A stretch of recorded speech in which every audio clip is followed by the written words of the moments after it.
y no oímos, cuando nos quiere direccionar, cuando nos quiere de alguna forma meternos en un nuevo camino, abrir una nueva puerta y nosotros no la queremos ver. ¿Cómo hace Dios para llamarnos la atención, para que abramos los ojos?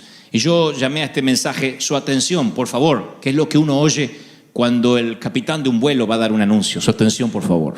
O cuando uno está en una sala de espera, su atención, por favor. Uno inmediatamente dice, van a decir algo importante. Su atención, por favor, nos llama. Obviamente pone todos los 5 sentidos en lo que nos van a decir a continuación. Y leía también una historia, una vieja historia que cuenta acerca de un granjero que tenía una mula en venta. Esto no sé si fue verídico, pero la leí. Y afirmaba que la mula, cuando la vendía, obedecía cualquier orden que se le daba. Así que fue un posible comprador, pero tenía dudas de tales afirmaciones y dijo, no sé si la mula realmente obedece todas las órdenes, así que quiero hacer algunas pruebas. Se paró delante de la mula, el posible comprador, el potencial comprador, y dijo a la mula, siéntate. La mula ni se inmutó. Siéntate. Y la mula ni se movió. Y entonces le dice al dueño, mire, usted está diciendo que la mula obedece cualquier orden. Le dije 2 o 3 veces que se siente y no me hizo caso. Y entonces se sonrió el granjero y tomó un palo, le pegó en la cabeza a la mula, le dijo, siéntate. Y la mula se sentó y dijo, primero tiene que llamarle la atención. Entonces yo temo que algunos seamos como esa mula. Que Dios nos tenga que decir, ¡pum! ¡Ponte a orar! ¡Oh! Y ahí nos pongamos a orar. Que Dios nos tenga que llamar la atención permitiendo a veces alguna adversidad. Esas son las cuestiones que a veces nos suceden en la vida y que no tenemos explicaciones. Que de pronto nos vemos inmersos en un desierto, en un camino sin salida y decimos, ¿por qué el Señor lo está permitiendo? La mayoría de las veces es porque cuando nos dijo verbalmente lo que debimos hacer, no oímos hasta que no sentimos el golpe en la cabeza. Hasta que la adversidad no viene y se mete como un intruso en nuestra vida.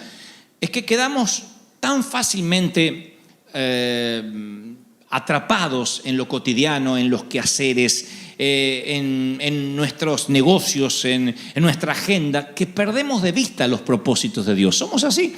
Y a lo largo de la vida Dios tiene que llamarnos la atención, como hacemos con nuestros hijos.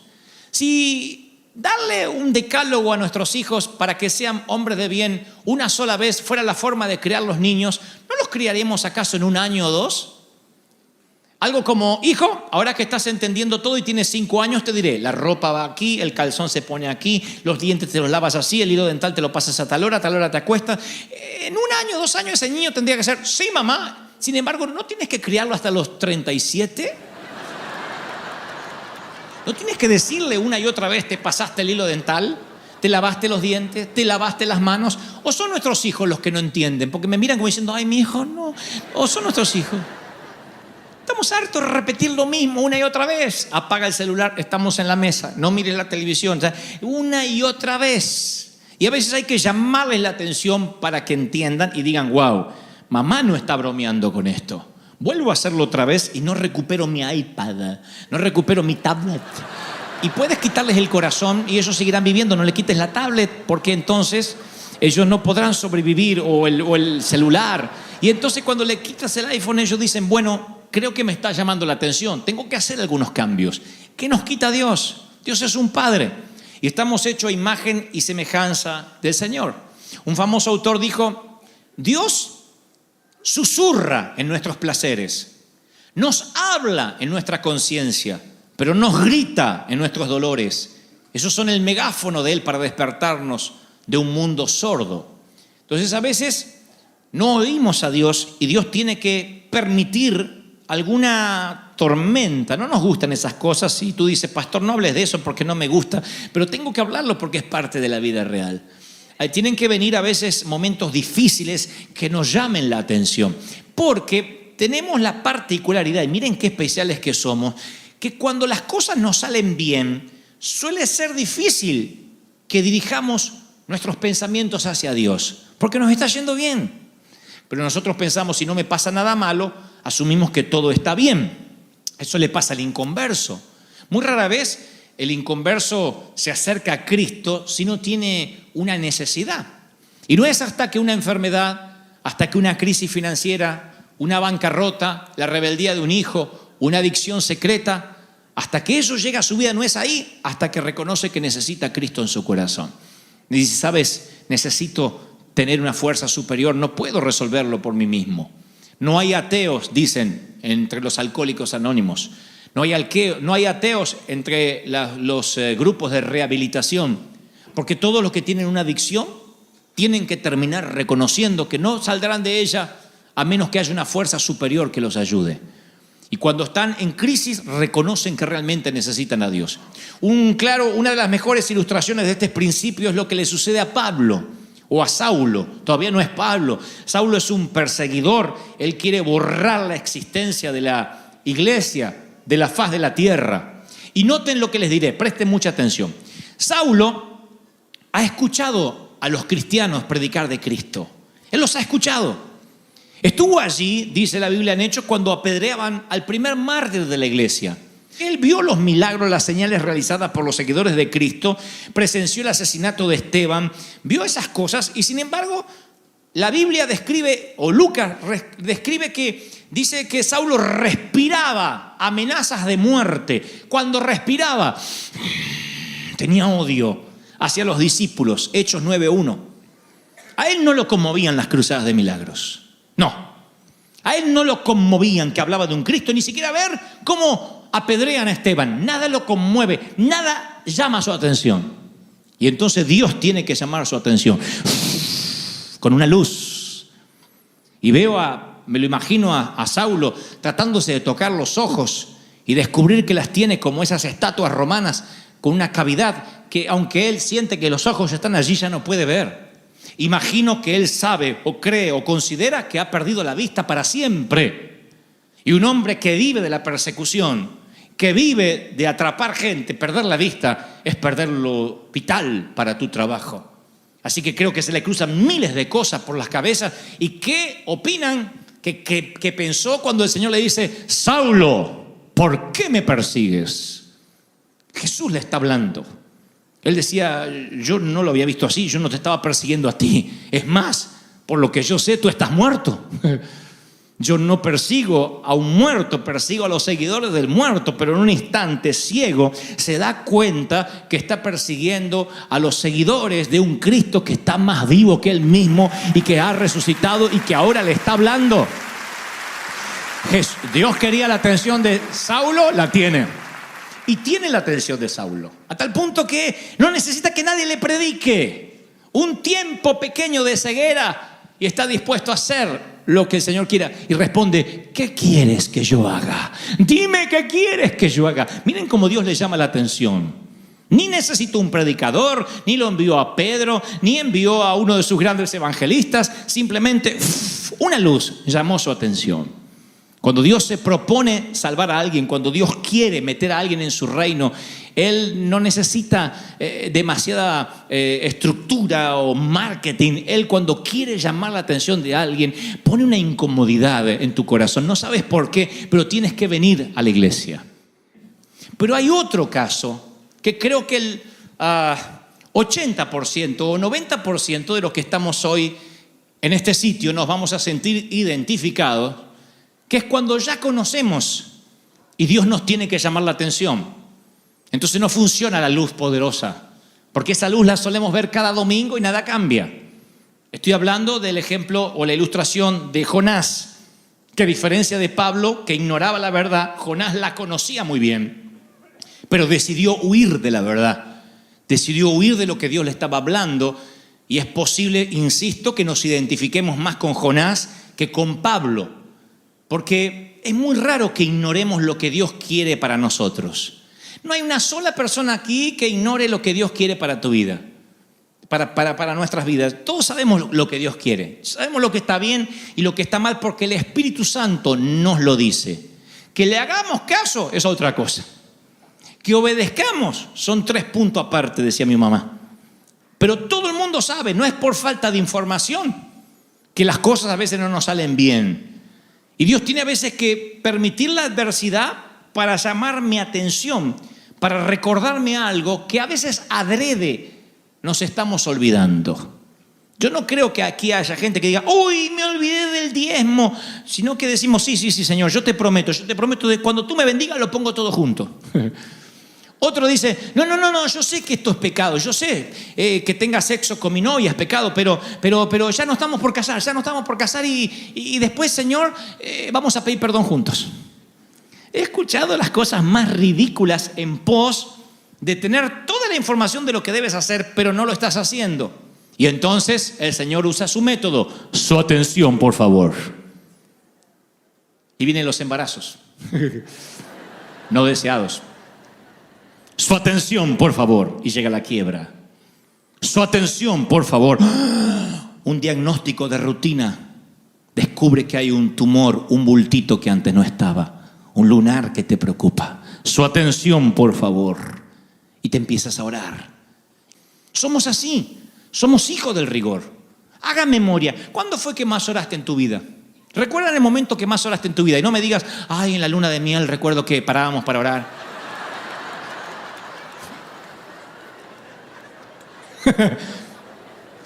Ay, mi amor, ¿por qué no oramos? No. Bueno, en el casamiento. Bueno, cuando prosperaba. No. ¿Cuándo fue que oraste? Hagan memoria dónde se construyeron esos altares de oración. ¿Dónde se construyeron esos altares de oración? No estuve allí, pero ¿quieren que les diga cómo lo sé? Yo sé dónde más oraste. La cama de un hospital. Un cementerio. El pasillo de la sala de espera. Momento antes del examen. Alguien dijo alguna vez que suele haber oraciones más sinceras en los hospitales que en muchas iglesias, en los funerales que en muchas congregaciones, porque es cuando uno se derrama, porque es cuando uno dice lo que tiene y lo que es, y son esas adversidades las que nos convierten en más espirituales. Yo no estoy prometiendo que te vendrán adversidades, te estoy alentando a que esas adversidades es para que recuerdes que el Señor te está diciendo su atención, por favor. Noten a Jonás. Jonás es superlativo orador, es un predicador, Jonás. Y Dios le habla a Jonás directamente, no le viene un profeta, no es que parece que lo sintió. Dios le habla y le da 5 razones por la cual él tiene que predicar en Nínive. Lento en misericordia, lento para la ira, grande en misericordia. Le da 5 razones para que él las predique por cadena nacional y que la nación entera se vuelva a Cristo, a Dios. Le da 5 razones y le dice, estos son los 5 puntos, Jonás, que quiero que prediques. ¿Qué hace el tipo? Dice, ¿para dónde hay que ir? Para allá. Ok, se va para el otro lado. Se va para Tarsis, una ciudad de España, para el otro lado, de donde Dios lo estaba mandando, que era Nínive. Entonces, ¿qué hace el Señor? Manda un gran pez. El pez, todos conocen la historia de Jonás. No es Pinocho, es Jonás. Traga a Jonás. Y como dije alguna vez, lo único que piensa dentro del pez en el inicio es, Señor, si voy a salir de acá, lo único que te pido es salir por donde entré. ¿Es mucho pedir? Una cosa que te vomite, otra cosa que te defeque, pero lo vomitó. Y dice, y mientras Jonás estaba en el vientre del pez, luchando por su vida, Jonás 2:7, se acordó. Oiga, se acordó. El predicador se acordó de Dios en el vientre del pez, se acordó. Y dijo, al sentir que se me iba la vida, me acordé del Señor y mi oración llegó hasta tu santo templo. Y reflexiona el tipo, dice, los que siguen a ídolos vanos abandonan el amor de Dios. Yo te voy a ofrecer cántico de gratitud. Y miraba los 2 agujeritos del pez, ¿por dónde voy a salir? Cumpliré las promesas que te hice. Él rededica su vida al Señor. ¿Por qué? ¿Porque siente pasión por la gente de Nínive? No le importa Nínive. De hecho, cuando va y después predica en Nínive se arrepiente. Se enoja. ¿Por qué se arrepintieron? Porque esto es como los que escriben en el Facebook, vas a arder en el infierno. Él quería que ardan 2, 3 para depuntar el vicio. Decir, los voy a arder. Como no, él se enoja. Así que pasión por las almas no le veo al tipo. Entonces, ¿por qué está allí teniendo un encuentro con Dios? Porque se acordó. Dijo acá, oh Dios, acá no me saca otro del pez. Y allí se acordó Y hay alguien aquí que va a ser vomitado en la orilla de la obediencia. Si te acuerdas por qué estás pasando esa crisis, si te acuerdas de Dios en el medio de esta tribulación y dice, vamos a orar.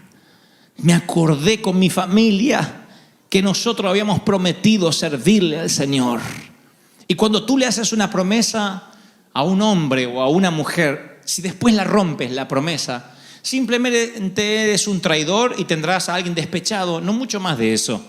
Pero no le hagas una promesa a Dios que no pretendas cumplir, porque Él, hasta donde yo sé, se toma todas las promesas en serio y las cree.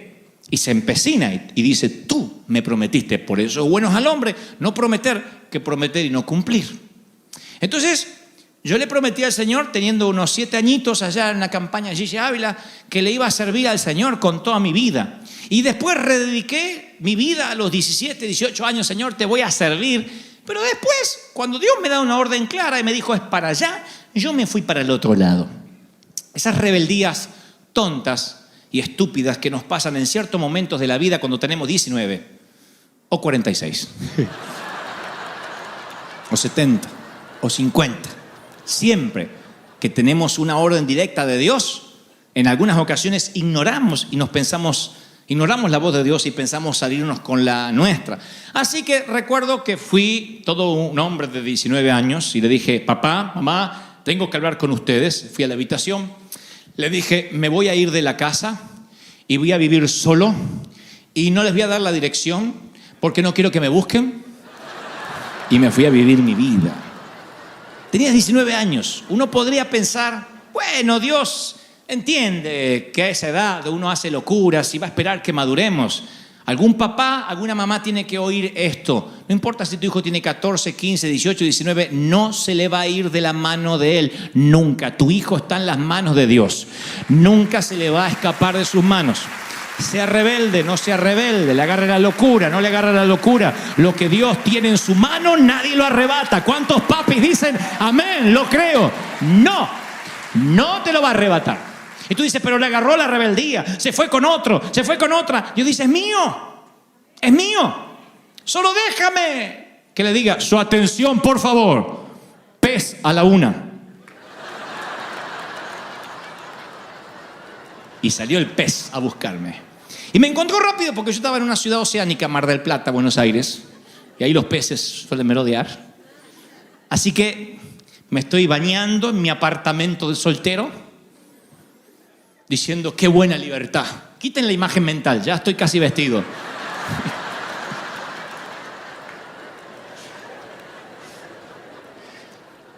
Y me trato de lavar, de secar el pie así, y me resbalo. Y doy con mi columna sobre el borde de la bañera.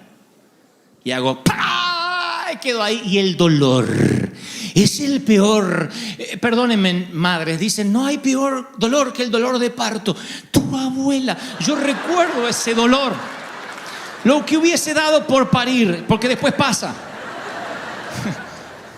Es terrible. Quedé blanco, perdí la respiración. Yo supe que me había quebrado la columna, yo supe que no podría caminar, lo supe ahí como Saulo presintió que no iba a ver nunca más.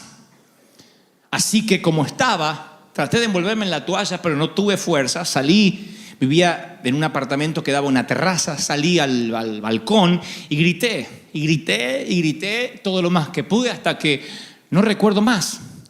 Lo siguiente fue que estaba envuelto en una toalla y en unas sábanas y veía el techo de una ambulancia y me llevaban al hospital de Mar del Plata. Estuve 4 días internado y nadie sabía mi paradero. Y me preguntan nombre. Daniel, dije, que era el nombre de mi hermano. Yo dije, tenía la locura de que alguien me iba a investigar, me iba a encontrar. Y una hermana de la iglesia, una señora, que conocía mi paradero, porque yo era amigo de su hijo, llegó hasta el hospital desde Buenos Aires. Son como unos 300 kilómetros y ella llegó más, creo que 350 o 400 kilómetros, y llegó hasta Mar del Plata y me dijo, mira, Dante, apenas te den el alta, yo te voy a llevar con tus padres. Yo dije, no, yo no quiero volver ahí. Me dijo, bueno, entonces te voy a dar dinero y tienes que volver con tus padres.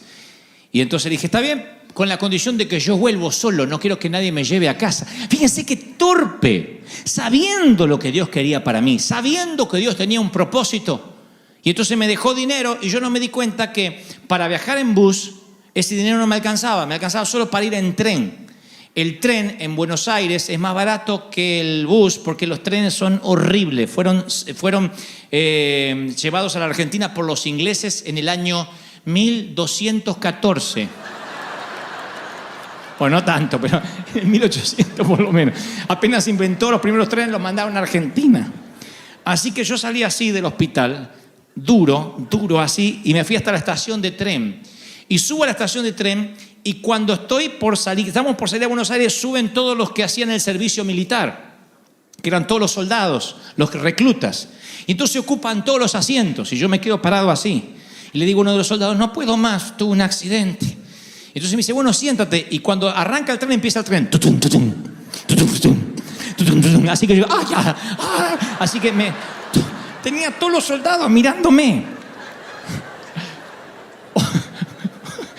Fue terrible lo que tardó ese tren, lo que tardó era un pozo así, así. No me querían cobrar porque sabían que estaba siendo torturado ahí, no me querían cobrar para viajar. Y cuando llegué a casa y pedí perdón y lloré, fui a mi habitación e hice la oración más sincera que jamás recuerde que haya hecho. No necesité música de fondo, ni predicadores, no necesité nada. Dije, Señor, te pido, ¿qué quieres que haga? Que es la oración que hizo Jonás, la oración que hizo Saulo de Tarso, es la oración que hacemos cuando la adversidad nos toca. ¿Qué quieres que haga? ¿Dónde quieres que haga? ¿Dónde quieres que predique? Dime qué quieres hacer. ¿No has hecho esa oración cuando estás en crisis? Pero no la haces con dinero en el banco, no la haces con buena salud, no la haces cuando todo está bien, la haces cuando la adversidad te golpea. Lo que trato de decir no es que la adversidad será parte de tu dinámica de vida. No te estoy profetizando, ¡hey! La adversidad viene para ti. Lo que digo es que Dios reduzca al mínimo tus problemas, porque escuchas, porque obedeces, porque haces caso a tus padres, porque no tienes crisis. Yo no sé cómo nuestros hijos se irán de casa. Digo, en el sentido, no sé qué recordarán de sus padres. Pero estoy seguro que hablando de los dos mayores, Brian, que está allí en la batería hoy, y Kevin, que está en las cámaras, recordarán hogares diferentes, padres diferentes, aunque ambos compartieron el mismo hogar y los mismos padres. Y le daré la explicación. Brian, de pequeño, yo ya lo he dicho más de una vez, decidió pasarla bien, ser feliz. Entonces, desde que le decimos algo, dice, ¿cómo no? Nunca discute, nunca. Vive en casa y cuando se vaya dirá, ¿cómo te fue con tus padres? Creo que dirá algo como, la pasé bien. Con el viejo no había problema. La vieja un poco más...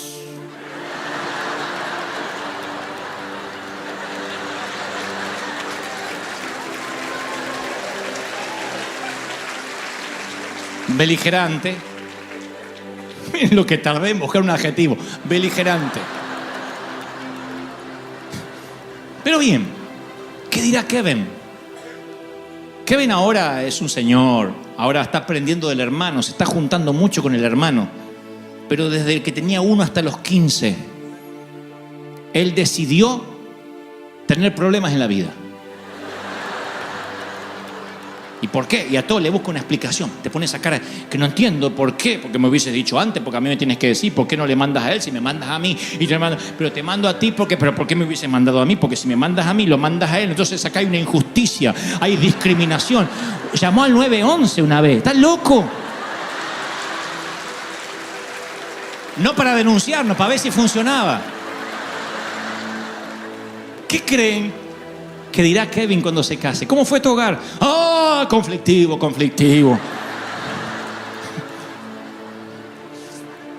Mismo casa, mismo hogar. Algunos dicen, ¿y cómo te va con Dios? ¡Ay, es que Dios, tribulaciones, las pruebas, hermano! Satanás me ataca, y que el diablo se levanta, y que Dios me metió. Y otro dice, ¿cómo la pasas? Bien, de victoria en victoria. alguna que otra tormenta, pero bien, tengo a Dios de mi lado. Uno dice, misma iglesia, mismo Dios, mismo pastor, se sienta al lado tuyo, uno ve a Satanás, el otro lo ve a Dios. Uno ve las victorias, el otro se queda con las luchas. Misma iglesia, misma congregación, mismo sermón, misma palabra. Yo he salido a veces, he escuchado a hermanos diciendo cómo nos dio el pastor, y el otro dice qué bien, cómo nos alentó. Uno lo tomó para bien, otro lo tomó como un reto. ¿Qué es lo que cambia? El modo en que decidimos vivir. Si tú decides vivir de un modo de guerra, de un modo intransigente, de un modo desobediente, vas a pasar largas temporadas en los océanos dentro de los peces. Y te estoy evitando las temporadas largas. Te digo, puedes pasarla bien. Puedes llevar las adversidades al mínimo. Puedes decir, la tormentita del verano y pasa. Cuando falta el dinero, nosotros ya no nos preocupamos. Decimos, es una tormenta, va a pasar. Cuando la salud aqueja a algunos de los niños, decimos, hemos pasado por esto. Va a pasar un par de noches la fiebre y bajará. No estamos diciendo, ¡ay, el diablo otra vez! ¿Por qué no? Porque estamos obedeciendo. Y cuando te mantienes en la perfecta voluntad de Dios, Dios pelea tus batallas.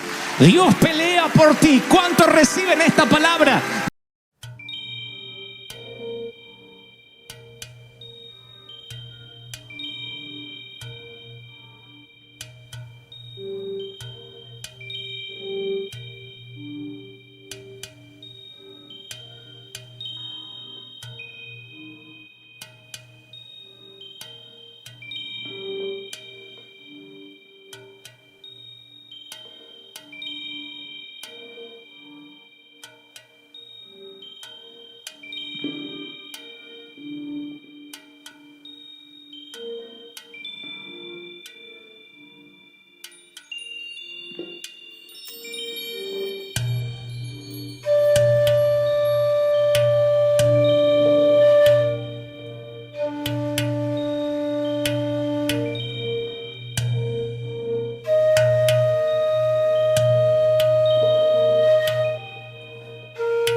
In the quiet corners of my memories where the dust has started to settle, I find fragments of a time when our hearts beat in rhythm like a metronome so gentle.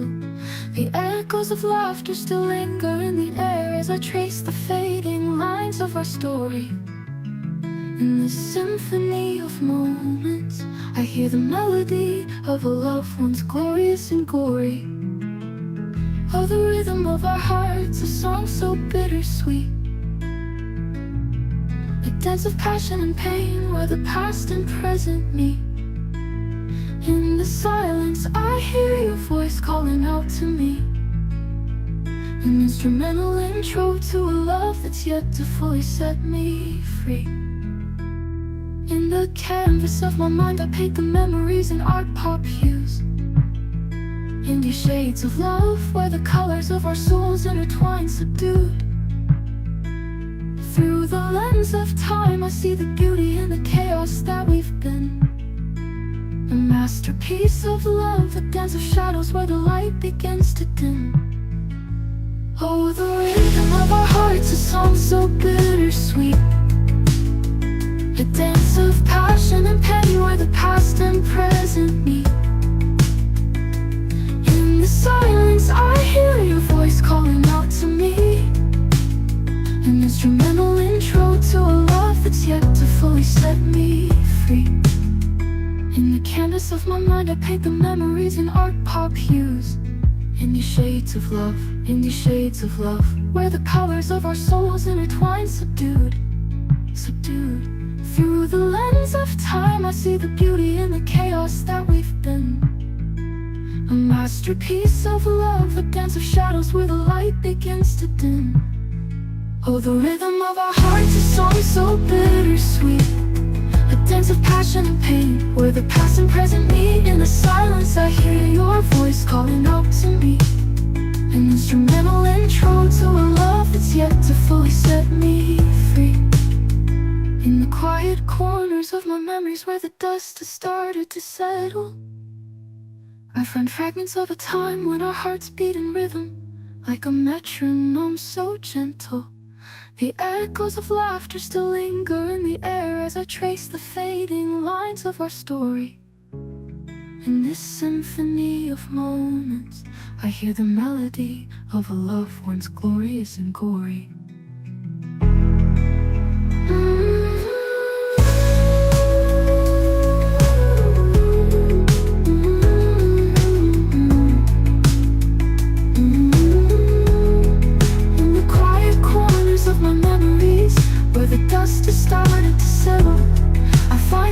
Of a time when our hearts beat in rhythm like a metronome so gentle. The echoes of laughter still linger in the air as I trace the fading lines of our story. In this symphony of moments, I hear the melody of a love once glorious and gory.